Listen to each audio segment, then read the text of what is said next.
Good afternoon. Thank you for joining us for this second session in the real-time pricing project briefings. My name is Chris Otten. I'm the senior advisor at the authority overseeing the implementation of the project. Today we'll be looking at how wholesale pricing is formed under the real-time pricing proposal, and there will be a few other related things that we'll discuss. So just working through the agenda, there'll be a very brief housekeeping session and a quick reminder for those who were on the last session and for those who are here now how the format is going to work for this session. Then Transpower, Hamish McKinnon from Transpower will talk about the scheduling, pricing and dispatch engine that runs the market system and the changes, some of the changes that are going to happen there. And then Leah and Michelle will talk about the changes that are happening at NZX, at WITS and the pricing manager and the clearing manager roles.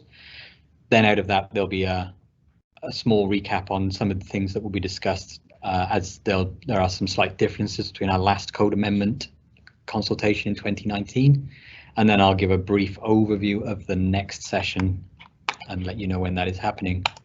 So just if you have an emergency, please follow your own emergency procedures. If something happens here and we have to stop presenting, we will cancel the broadcast, but the slides will be put up on the internet shortly afterwards, and any recording will be accompanying that as well, and we'll determine whether we need to reschedule the event depending how far we get through. As I said, the sessions will be recorded, so we'll put the recording out at the end. The Q&A bar will be live throughout the session, so please enter questions as they occur to you, and if we have time at the end of the session, we'll answer them. Otherwise, we'll provide answers in an FAQ once we put all of the other material up on the internet. Just so you're aware, there's a feature of Teams live event. You're actually hearing me about 20 to 30 seconds after I've actually spoken. So if there's a bit of a delay picking up your question, don't worry, we're getting there. Right, so format. So we've decided to move to a more an online platform for our engagement sessions for RTP now, instead of having the large in-person events in Wellington, partly COVID and partly around getting as broad a variety of participants as possible. We've moved to a roughly monthly virtual session. So you'll have all received links to pre-reading material. I hope those of you've all had a chance to read through that, and that'll give you a baseline understanding of the current state as it pertains to what we're going to be talking about in today's session. If you have any questions on that pre-reading material, we'll pick that up outside of the session. Either contact us before the event and we can try and clear things up for you before the session, or we'll pick it up in the FAQs at the end. As I said earlier, we'll be monitoring the Q&A and answering questions at the end of the session, but please do put them in there so we don't risk missing them at the end. As I said, roughly monthly. The next session, we won't be scheduling one through December, January, so likely mid-February, but I'll talk a little bit more about what that session will be, but we've got the flexibility to add in extra sessions or change as we go through. Part of the benefit of going for this smaller, focused online presentation. So I'll hand over now to Hamish and he'll talk you through the Transpower changes for RTP. Thanks, Chris. My name is Hamish McKinnon. I'm a market analyst at Transpower with the system operator, and today we're going to be talking about SPUD, or what we affectionately know as SPUD internally at Transpower, or what is in fact SPD, the scheduling, pricing and dispatch tool. Before I get too far into the content, I just want to recognise something that Chris has said. One of the core benefits of real-time pricing is we anticipate that it will stimulate a bit more participation in the wholesale market, mainly on the demand side, possibly on the generation supply side as well.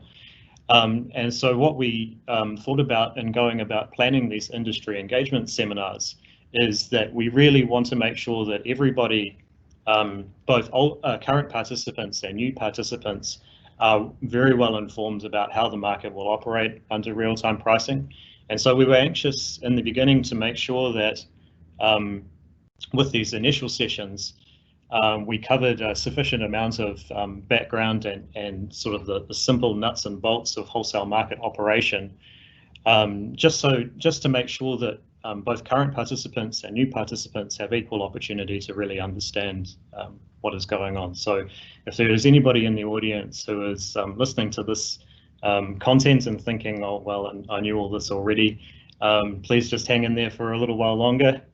There is going to be plenty more detail to come in the new year.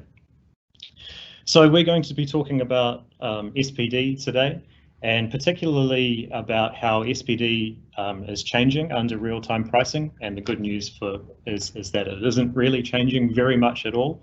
However, what is changing is the manner in which we are using SPD to calculate settlement prices under real-time pricing.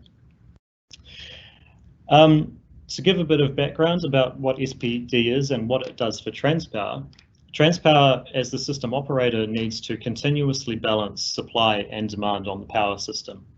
What that means is we need to monitor how load is changing throughout the day and over the rest of time, and decide which generators need to ramp up and ramp down to meet that changing load. The way that we do this is by using what we call the market system, and the central core of the market system is SPD, to generate what we call a dispatch schedule. This is effectively a list of each generator's outputs for a given period of time. This allows us to create dispatch instructions, which we then send to the generators and other dispatchable resources to provide us with the things that we need to keep the power system operating. Under the authority's RTP market design, we will be using dispatch prices from the dispatch schedule to calculate the settlement price. Today, most of you will know that the settlement price calculation actually comes from an entirely different schedule called the final pricing schedule. This regime was consulted, as Chris mentioned, over the last 3 or 4 years now, and the initial consultations, which focused on which manner of real-time pricing settlement calculation we should choose, the decision to go with settlement price calculations from the dispatch schedule met a near unanimous support from the submitters in the industry. The main benefit from using the dispatch schedule as the means of calculating settlement prices is that it reduces uplift, or what we call constrained costs. Constrained costs are costs that are hidden to the wholesale market at the time that generators are dispatched and load is deciding whether to consume or not. If, as now, we use a different pricing schedule to the schedule that we use to generate the schedule of generation dispatch instructions, that difference between scheduled generation instructions in the dispatch schedule and the hypothetical schedule in the pricing schedule creates these hidden costs. And so the main benefit from choosing to go with the dispatch schedule as the basis for settlement pricing is to reduce those costs. So the system operator has a number of options available to it to decide which generators ought to be dispatched for any given moment in time. But the central governing principle that we must follow is what's called the dispatch objective. The dispatch objective is reported in the code at clause 1357. For those of you that are particularly keen, the code is 1100 pages of arcane legalese. But what I've tried to do with the next few slides is to translate this one clause, which is central to our market operation and our power system operation. And what it effectively says is that what we must do is serve as much demand as possible at the least possible cost. Now, within that main objective, we have some other constraints. Firstly, we need to use constraints which are within the offered asset capabilities, both of the generation and the transmission assets that are offered to the system operator to use in order to balance the power system, while keeping the lights on. So we must interact within those offered capabilities in such a way that it follows the laws of physics. We must do our best to avoid any frequency fluctuations or voltage fluctuations which could cause damage to load or load to trip off. And all of that consideration is internalized in SPD when it makes its calculations. The key part of this dispatch objective is the part which is listed as number 2 on this slide, and that is we are trying to minimize the cost of serving all of the load that we anticipate needing to serve. I want to elaborate a little bit more about why system cost is important and how it relates to pricing. So the system cost, in fact, defines the nodal price. When SPD calculates the system cost, it is calculating the cost of supplying all the modelled loads at all of the grid exit points on the system, as well as all of the other needs that we have. Needs such as instantaneous reserve, frequency keeping requirements, and what's the capacity of the grid. What SPD does then is that it compares the cost of supplying all of these needs or meeting all of these needs with what if the load at each of the locations was 1 less megawatt. The difference in the system cost between our least cost solution that we have calculated for the load that we anticipate needing to supply compared with the cost for meeting 1 less megawatt of load at each location is the cost or the value of the last megawatt of electricity supplied at that location. And that's what gives the marginal price. So in the example that I've illustrated on the slide, it's reasonably simplified, but what we're trying to do is, for instance, meet 50 megawatts of load at Penrose 0331 grid exit point. So what that SPD does in taking that information is it translates that into a mathematical constraint. So Penrose 0331 load must equal 50 megawatts. When SPD solves, it calculates a system cost of $10,000. Now, SPD tests that system cost by reducing the load by 1 megawatt and then calculating what the system cost is for that other situation. So with Penrose 0331 load at 49 megawatts, SPD has calculated a total system cost of $9,900. The difference between these two values, $100, is the shadow price of that constraint, and that is the marginal price of energy at Penrose 0331 in that trading period. So what this shows really is that different inputs have an impact on the system cost that SPD is calculating, and thus it has an impact on the price. Because SPD is working to minimize the total system cost, even subtle changes in inputs can have a significant change in price. This is the solution that SPD comes up with, and it could be quite different for a seemingly small change in, for instance, load or grid conditions. And we're going to talk a bit more throughout this presentation about what changes we expect to see. So at the moment, the calculation is performed, the SPD's calculation is performed for every schedule that we produce. We produce 4 forward schedules, and some of you will recognize these acronyms as the week ahead dispatch schedule, the non-response and price responsive schedules in 2 different time frames. And they estimate what the trading period price is going to be for each grid exit point around the country. And they do that 64 times. There are 64 different price calculations for each trading period for each grid exit point. Then when we get into real-time dispatch and the current real-time pricing schedule, but I'll stop calling it that because that could get confusing, we are producing these schedules on average about 6 times per trading period. So there's a further 12 prices. Of those prices, only the RTP, the 5-minute indicative prices are presented to the industry. Finally, final pricing is a separate case which runs the next day and is run by NZX as the pricing manager. And that is the price that is calculated from that schedule is the price that is used for settlement. All of these different market schedules have different inputs, both in the type of the data that we're inputting to them and the data itself. And so we would expect to see that over the course of time, different schedules of different types will be calculating different marginal prices for the same trading period. So to examine a bit further what that means, if we have changing generator energy or instantaneous reserve offers over the course of the week, subsequent forward schedules will be calculating different marginal prices for the same forecast load throughout each of those schedules. Then we also improve our load forecast over time, and as we get closer to real time, the forecast load gets closer and closer to what we think is a real value. And that change in forecast load also leads to changes in the calculated price. When we get into real time, we are using actual load measurement as the basis for load. And so the more accurate load measurement allows a different price again to be calculated.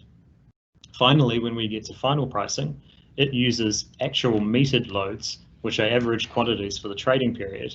And this input to final pricing means that final pricing can be as accurate as possible.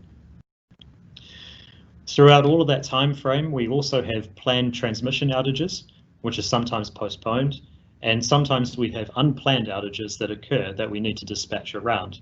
And so this leads to changes between, or differences between, the forward schedules and the real-time schedules, and also the final pricing schedules. But I can get into that a little bit later on. What we are going to be doing with RTP is using the RTD schedule for settlement pricing. Now, the industry doesn't currently see any price data from the RTD schedule. The price data that we generate from the RTD schedule doesn't represent indicative settlement prices under the current market rules. For this indicative pricing in real time, we have this separate 5-minute indicative price schedule, which has that funny name, which is similar to the name of this project.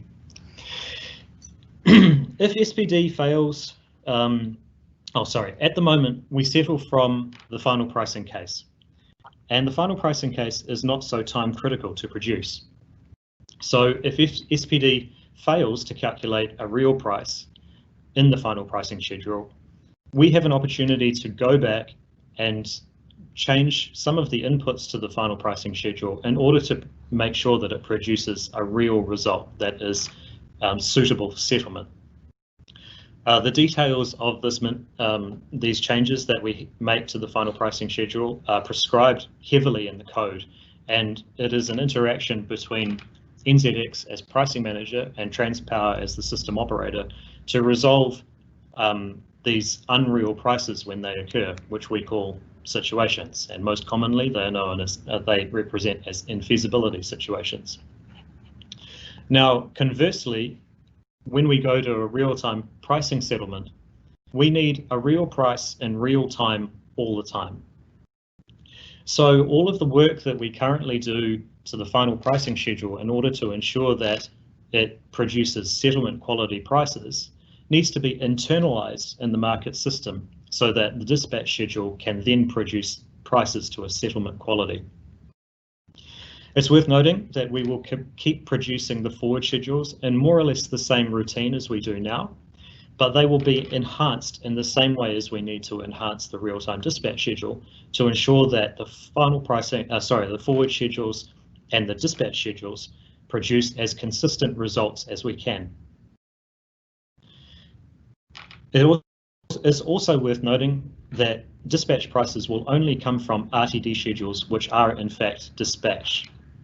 The system operator at the moment automatically produces 6 RTD schedules per trading period. However, due to system conditions, the system coordinators have the options available to them to produce more RTD schedules if required. Also, if load is not changing very much or there are other conditions on the system which need their attention, they also have the option of not producing dispatch instructions from every RTD schedule which is produced. What this means is that we may only produce dispatch instructions for any given trading period once, and we could do it as many as 15 times. Given that we will be producing a dispatch price every time we dispatch the system, that means we could see between 1 and 15 dispatch prices per trading period, or possibly more even. So what I'd like to do now is to walk through in more detail some of the statements that I've made around the differences in the inputs in each of these schedules, and compare specifically the dispatch schedule with the 5-minute indicative ex-post schedule and the final pricing schedules, as those are the schedules where the industry can view settlement quality prices or settlement-like prices at the moment. So the first thing I'd like to consider is the regularity of these schedules. Just to belabor the point that I've just made, the dispatch schedule is by nature irregular, and we can have at least one per trading period, but typically we will be producing 6 dispatch instruction or published dispatch schedules per trading period, and it could be as many as, say, 15, which is a sort of practical maximum. When we compare this to our current settlement schedules or indicative settlement schedules, the 5-minute ex-post indicative pricing schedule will be produced on a best endeavours basis every 5 minutes at 30 seconds past the interval. This means that at the moment, anyone in the industry who is paying attention to the wholesale price is getting an indicative price on a regular interval every 5 minutes. After the trading day has been completed, the pricing manager runs the final pricing case, and the final pricing case produces trading period prices for all 48 trading periods of the previous day. If there are no infeasibilities or metering situations or other situations prescribed by the code that lead to provisional pricing situations, this final pricing case will become interim and then final in the next day.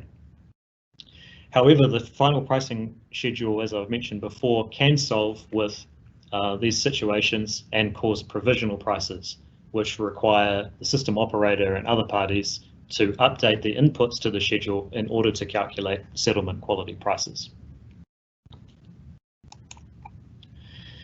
If we consider how bids and offers are used in each of these schedules, the real-time schedules use a slightly different regime of bids and offers compared with the final pricing schedule. The final pricing schedule will use the latest bids and offers as received by the market system through WITs that were available when the schedule solves, with no adjustment for any alterations or modifications that might have had to have been made in real time during the trading period. Now, what this means is that from time to time, certain things happen on the system, which we term bona fide physical situations, such as generator plant tripping, or we might have grid emergencies. And both of these situations allow traders to update their bids and offers for the current trading period. Unfortunately, the market system at the moment does not allow bids and offers to change within the trading period. And the reason for that is to preserve the sanctity of the bid and offer for the final pricing case. So what we do in real time is to mimic the effect of those current trading period bid and offer changes by adding what are termed bona fide or discretionary constraints to the market system that most often constrains the output of certain generators to a level that they are able to produce following their bona fide physical change in capability. The industry can see these constraints as constraints on the WITS platform, and those constraints are prefixed by BF or DN. And under RTP, we've taken the opportunity to improve this process so that traders, for the same reasons, i.e. a bona fide physical reason or during a grid emergency, will in fact be able to update their bids and offers throughout the trading period electronically through the normal means. What that means is it will put less burden on the coordinators to take phone calls into the control room to record the updated bids and offers from the traders. and it will allow better management of grid emergencies.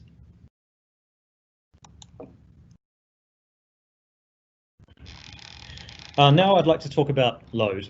The load input to each of the schedules is probably the largest determinant of the price that is calculated by the schedules in the absence of any other changes.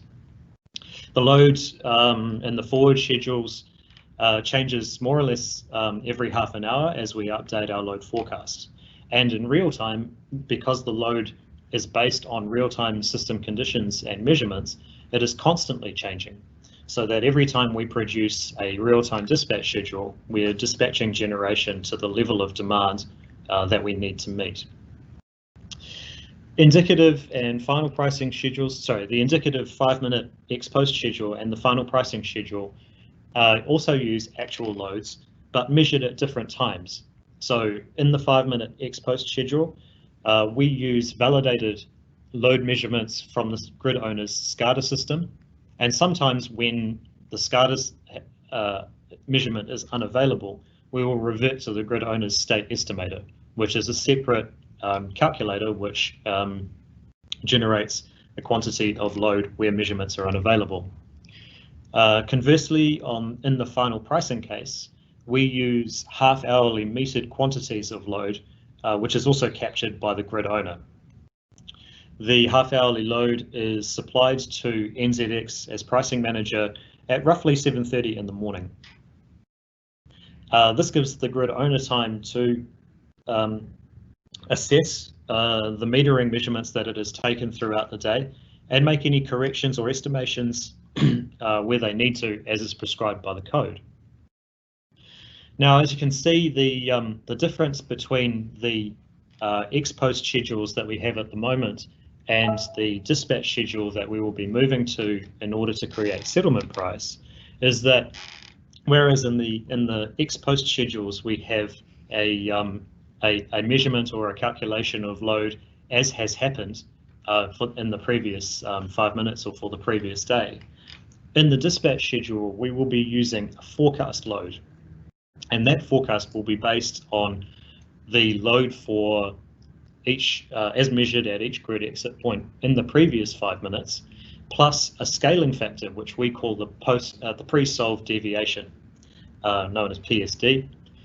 And that PSD is an input to the system by an automated tool run by the market system, which scales the current load that we have measured to a load measurement that we anticipate needing to provide in 5 minutes time.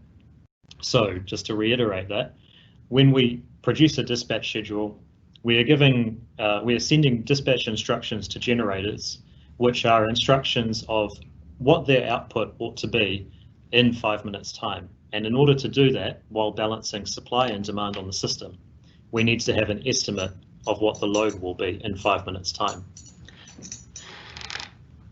One of the enhancements, a considerable enhancement that we are making under real-time pricing is to improve the forecast load information that is provided to the dispatch schedule.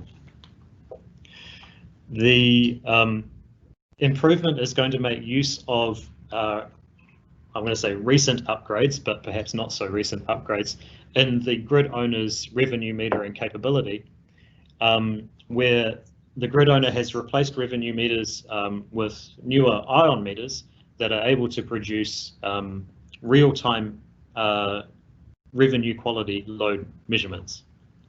Those real-time load measurements that are revenue quality will be used as the basis for the dispatch schedule's forecast load. As I said, I'd just like to reiterate, this difference in load is going to be the principal determinant in differences in price calculation for each of the schedules. Another major input to the schedules is the network itself and the constraints that we put on the network in order to meet our principal performance obligations.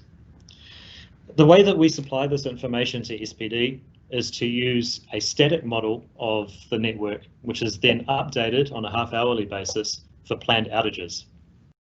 What this does is that it provides each schedule with information about what the current state of the transmission system is.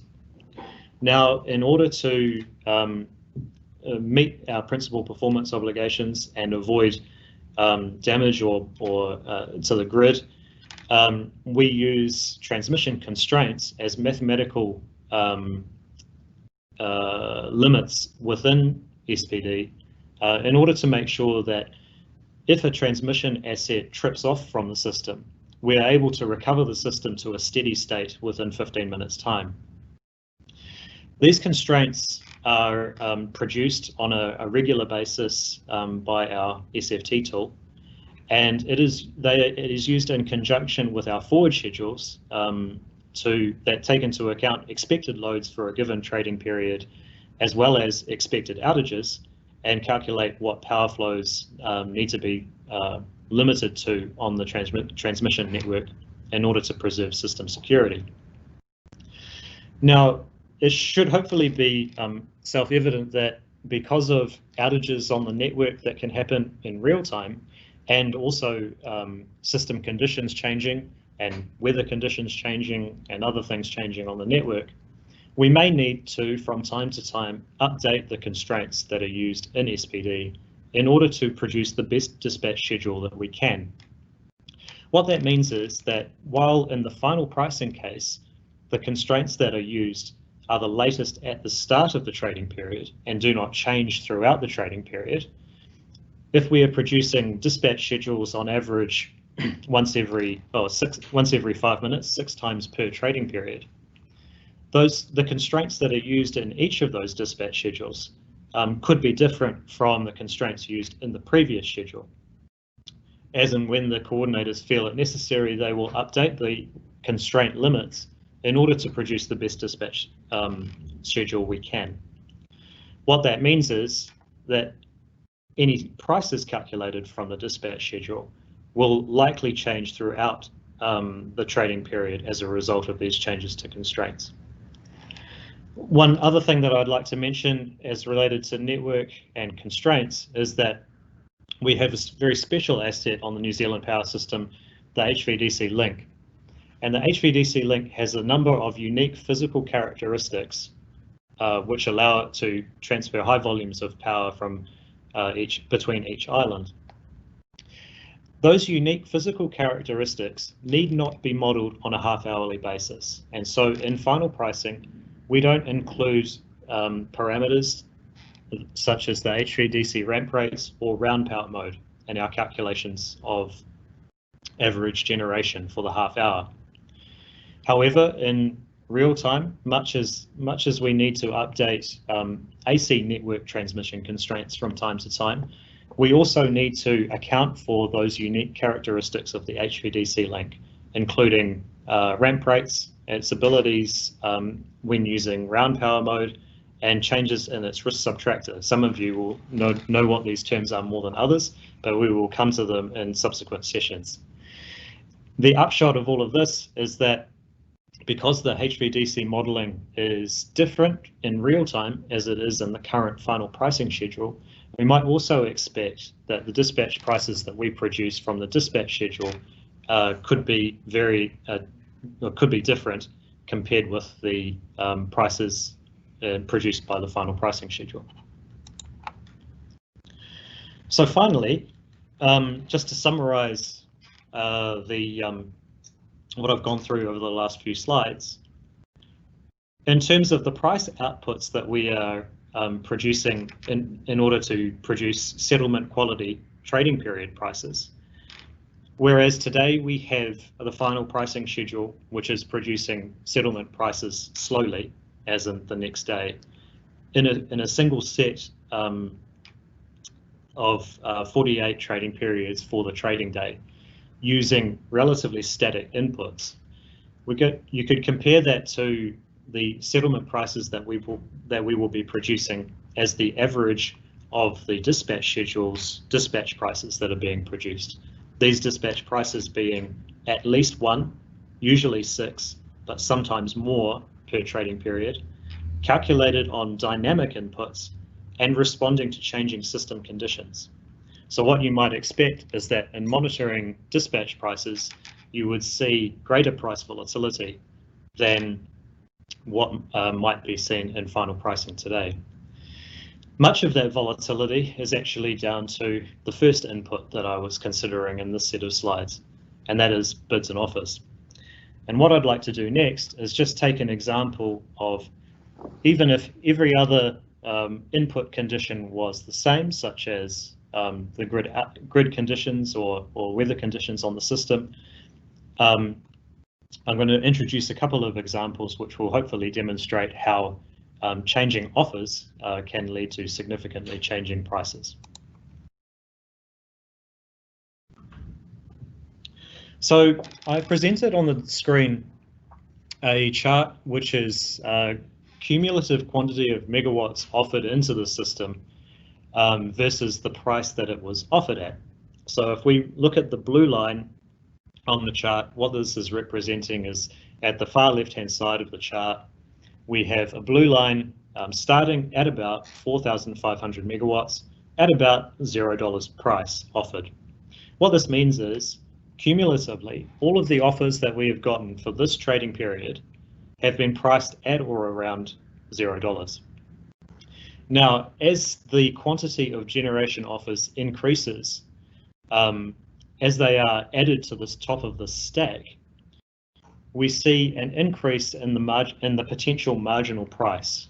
So at, for instance, 5,000 megawatts, the offered price is around $50 a megawatt hour. At around 5,500 megawatts, the price has increased again to around $110 a megawatt hour. And then beyond that point, beyond about 5,900 megawatts, we see prices rapidly increase for only small increases in offered quantity of generation. What that means is that the offered quantity of generation is not responding linearly to the price that it is offered at. I'll demonstrate what that means in terms of settlement pricing using the example that's provided on the screen. Let's say, for instance, for this particular trading period, and this is in no way reflective of reality, except for the fact that the price stack was sourced from this particular trading period, which was chosen arbitrarily. We have a situation on a relatively stable and unconstrained grid with no changes throughout the trading period to constraint modeling or outage modeling. But let's just say that we have load increasing monotonically by 50 megawatts for every dispatch schedule. Let's say that every dispatch schedule is dispatched and therefore producing a dispatch price, and each of those schedules are exactly 5 minutes apart. So at the start of the trading period, let's say, for instance, we start at 5,100 megawatts of load, and looking at the offered price for 5,100 megawatts of load, we see that the marginal price might be something like $50. If we go to the next dispatch schedule, a 50 megawatt increase in load has resulted in a $10 increase in price. We're up to $60 for 5,150 megawatts of load. Then for the next 3 dispatch schedules that we produce, we don't see any increase in price. Obviously the tranche that was offered is a reasonably sizable one for those 3, that 150 megawatts of load. Finally, we're getting into the 5th and 6th dispatch schedules for the trading period. We're up to 5,300 megawatts of load, and price still hasn't changed. It's still at $60. And then for the next 50 megawatts of load, the last dispatch schedule of the trading period, we now actually have a price jump up to near $80 a megawatt hour. So if you average all of the load throughout that trading period, the average load that was consumed is 5,225 megawatts. If you were to put that load input into the final pricing schedule and using the same offered stack, you would see a price of around $60. That is the state today. Under real-time pricing, what we will do instead is average the dispatch prices that were calculated from the 6 dispatch schedules throughout that trading period. If you do that calculation, the average price that you get for the trading period is $61.65. So not too different. Let's compare that to a second example. In this example, it is using exactly the same offer stack, but starting with a significantly higher load. We're going to start in this example with a load of 6,200 megawatts. At 6,200 megawatts, the offer stack gives us a price of $450. Again, as we increase 50 megawatts in the trading period, the second dispatch schedule for 6,250 megawatts of load will be giving us a price of a slightly higher price, $460 per megawatt hour. Then, as the subsequent 50 megawatts comes along and we're up to 6,300 megawatts, the prices jump dramatically. We're now up to a $925 a megawatt hour offer. That offer is good for at least 100 megawatts. So when we're at up to 6,400 megawatts in the stack for the fifth dispatch schedule in the trading period, we're still at $925.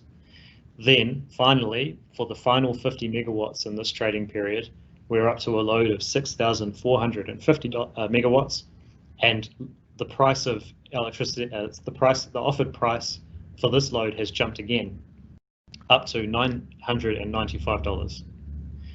So doing the same thing that we did before, let's compare the final pricing solution, or the potential final pricing solution, with the average RTP state settlement price solution for the trading period. The final pricing solution will solve a new schedule, the final pricing schedule.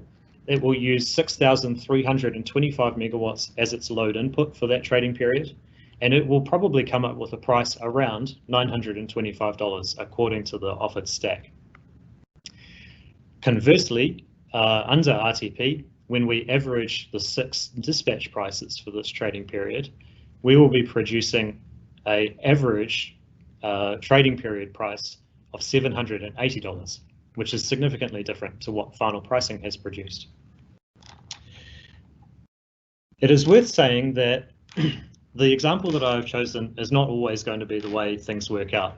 The RTP average trading period price is not always going to be lower than the final pricing, the equivalent trading period price that final pricing schedule would have calculated. Any difference between what final pricing is doing now and what RTP will do in the future, with all other things being equal in terms of system conditions, load inputs, that kind of thing, is dependent on the shape of the offer stack, which is basically how fast does price increase with each additional quantity of generation. The difference could be higher or lower, simply depending on the shape of the offer stack and the magnitude of the difference of megawatts between each of these offered tranches.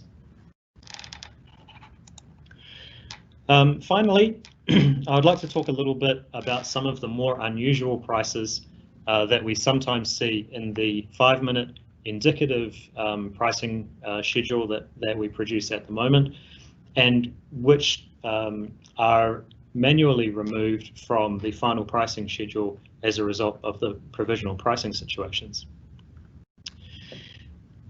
I would remind you that under RTP, what we need is a real price in real time all the time. We won't have any opportunity to manually recalculate the real-time dispatch case in the event that we get an unusual, infeasible price like we sometimes see today. In particular, the kinds of prices that we sometimes see in the 5-minute indicative schedules are on the order of $100,000 a megawatt hour, where there is a contingent event instantaneous reserve deficit. That is, when we can't physically procure or schedule enough instantaneous reserves in order to meet our instantaneous reserve requirement based on the offered quantities of instantaneous reserves. And that price can increase to around $500,000 when there is an energy deficit. That is, we can't meet some of the modelled load that we have forecast or has been measured we need to meet. Now, this typically results from a incongruity in the modelling in the market system. So there's a number of things that can cause this. A $500,000 price in real time could be legitimate if we have an island-wide shortfall. That is, we are physically unable to dispatch enough generation to satisfy all of the load that we're currently measuring. The way final pricing handles this situation at the moment is to invoke the scarcity pricing regime. In this case, the pricing manager resolves the final pricing schedule in such a way that the $500,000 prices that are observed in real time are translated into prices which are more representative of the value of lost load, which is around about $10,000 to $20,000 a megawatt hour. Sometimes in real time, we have $500,000 prices which are not legitimate, and this can be a result of differences in our outage modeling or other interesting inputs to SPD which are inconsistent. In real time, these do not tend to affect the dispatch schedule, and where they do, they are rapidly changed manually by the coordinators. The coordinators don't tend to dispatch dispatch from dispatch schedules which have modeling errors in them, and they have the opportunity to correct modeling errors before they physically dispatch the power system. So while we are able to tolerate these unusual prices in real time at the moment, under real-time pricing, we definitely will not be able to tolerate them. And in the next few sessions, we will be talking a bit more about the automation of the currently manual business processes that go into producing settlement quality prices. And that is a large reason for the scale of this project, at least from the perspective of Transpower as the system operator. So just to reiterate what the market design is in these cases, when we have situations where our outage modeling is inconsistent with our measured load, we will be producing settlement prices as based on proxy prices, and this will be covered more in session 3. Where we have a legitimate scarcity situation and we are physically unable to supply the modeled load, we will be producing prices of between $10,000 and $20,000 a megawatt hour, the same as we do now, but we will be doing it in real time. And we will be covering that more in the 4th session in the new year. Where we have prices today around the $100,000 mark for our contingent event instantaneous reserve deficits, but that price will be translated into something approaching a $4,000 to $18,000 a megawatt hour price, depending on the extent of the reserve deficit. And that is something that will be covered in the 5th session of these briefings. That's all I have for how SPD is going to work. I'd like to hand over now to my colleagues Leah and Michelle from NZX to describe the trading period price averaging processes. Thanks, Hamish. Good afternoon, everyone. I'm Leah, Energy Business Analyst from NZX. Today, I'm going to provide you an overview of the current final pricing process, vs. how it's like under RTP. So currently, the pricing manager is responsible for the final pricing process, who runs the daily final pricing process, including price calculation, validation, and the publication to it. As we can see from the flowchart, the pricing manager uses system operator system MOI and SPD for electricity spot price calculation and validation. The pricing manager publishes the prices to WITS once prices are validated on MOI. As you would have seen from the pre-reading material, what a typical day is like for the pricing manager, you can see that the pricing manager published the interim prices on -1 business day and then published the final prices on -2 business days. For the pricing validation process, it's the blue text box on the top right corner of the slide. If the content is not big enough for you to view, you can find the same information from the pre-reading material. The pricing manager checks if there is a metering situation, infeasibility, scarcity pricing, or high spring washer situation, etc. If any of the above occurs, the pricing manager will be in contact with the system operator for revised data to rerun the solve and then repeat the final pricing process. Provisional prices will be published at 10 o'clock if there is no revised data received from the SO before 10 o'clock. And then a new solve will be created once the revised data is received and the final pricing process is going to be repeated.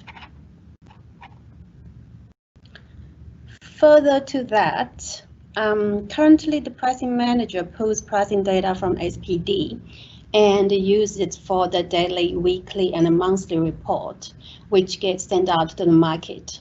It's a free market update, so feel free to contact the pricing manager for subscription of the report. So under RTP, the pricing manager role will be disestablished. Pricing validation on the metering situation in feasibility and other situations are no longer with NZX. The clearing manager will be responsible for the price calculation, validation, and then publication to weights. The clearing manager uses weights to calculate the interim prices on a time-weighted average basis from the dispatch prices received from the SO. And then the clearing manager publishes the interim prices at the end of each trading period. And on the next day at 2 o'clock in the afternoon, publish the final prices if there is no pricing error claim. So this table gives you the summary of the differences between the current final pricing process vs how it's like under RTP. So there are changes, as we can see. The clearing manager will be responsible for the final pricing process instead of the pricing manager. And then there will be changes when the PEC is raised. And all the situations will be gone under RTP. So I'll pass this to my colleague Michelle for the details of the PECs. Thanks, Leah. Good afternoon, everyone. My name is Michelle Balsaris. I'm a project manager at NZX. As you may be aware, there will be a change in the pricing error claim process under RTP. The pre-reading for this session would have given you an indication of the current process, and this slide on the screen highlights the key differences in that process under RTP. Firstly, currently under the code, a pricing error is likely to occur as a result of an incorrect input from the system operator being used in the calculation of the interim or interim reserve price, or the pricing manager has made an error when calculating the interim or interim reserve price.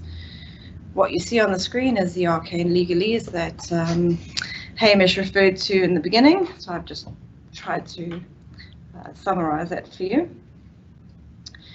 Under RTP, this definition will be amended and pricing error is likely to only occur if the interim or interim reserve price has been calculated using a dispatch or dispatch reserve price that has not been made available on WITS, or the clearing manager has followed an incorrect process in calculating the interim or interim reserve price. So simplified, the likelihood of a pricing error claim will be more systematic than a manual error. Secondly, currently when a PEC is claimed, all trading periods remain interim for that day until the PEC is resolved. Under RTP, only the trading period that the PEC relates to will remain interim. All other trading periods for that day will be made final the following day as per the current pricing calculation process. And finally, the responsibility for investigating the pricing error claim will be transferred from the pricing manager to the clearing manager, and NZX holds both of those roles. All other timing and responsibilities for this process will remain largely the same. And that's about it for the pricing error claim process differences. Thanks. Back to you, Chris. Thank you, Michelle. So As we've just covered there are a couple of changes to the code amendment that we consulted on 2019, and more likely there will be more coming over the coming months as we continue through implementation. But just to reiterate, really, under the proposal in 2019, the system operator was going to take responsibility for investigating pricing error claims, with the new definition of a pricing error claim being solely restricted to a systematic error at the clearing managers, in the clearing manager's systems. Then we've moved that responsibility over to the clearing manager. However, the authority will still hold the final decision as to whether a claim would be upheld or not. If there's an issue with a dispatch price, that then potentially falls under a compliance regime rather than the pricing error claim. The only other thing we really wanted to clarify going forward is, in our consultation in 2019, we were a little ambiguous as to which schedule price would be used in the event a dispatch schedule wasn't published for a trading period. So whether there was an error with a communications problem or a market systems problem, so that the fallback price for a trading period will be the last PRS price published before the start of the trading period, just for clarity. Next session will be, how does the physical power system affect price? So we'll talk about outages, reserve requirements, and how we resolve prices for outages. We will be sending invites for that session towards the end of January, so keep an eye on your inboxes and your spam boxes, just in case your mail servers are blocking Cognize emails. By all means, if you have colleagues who you think would be interested in attending those sessions, please send through to the usual email address. Now, we do have a number of questions, but I'm also conscious we are very close on time. And some of these questions will need a little bit of a detailed response.